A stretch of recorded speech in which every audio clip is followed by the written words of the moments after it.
Liburan bersama keluarga di salah satu hotel di kota Palembang terusik dengan kedatangan aparat kepolisian.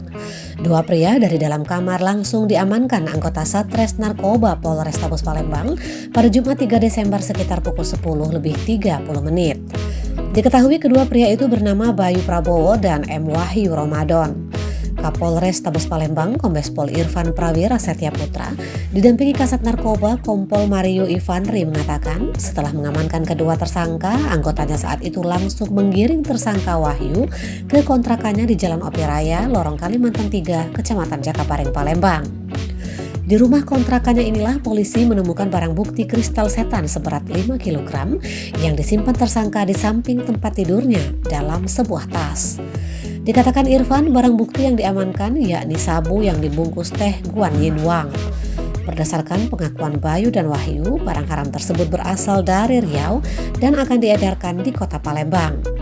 Kedua tersangka diduga sebagai pemasok utama di wilayah Tangga Buntung, Bom Baru, dan beberapa tempat lain di kota Palembang. Sementara itu, tersangka Wahyu mengatakan barang tersebut dikirim dari Provinsi Riau dan dirinya mendapat upah 5 juta rupiah untuk 1 kilogram. Fahmi Ramadan melaporkan dari Mapolres Tabes Palembang.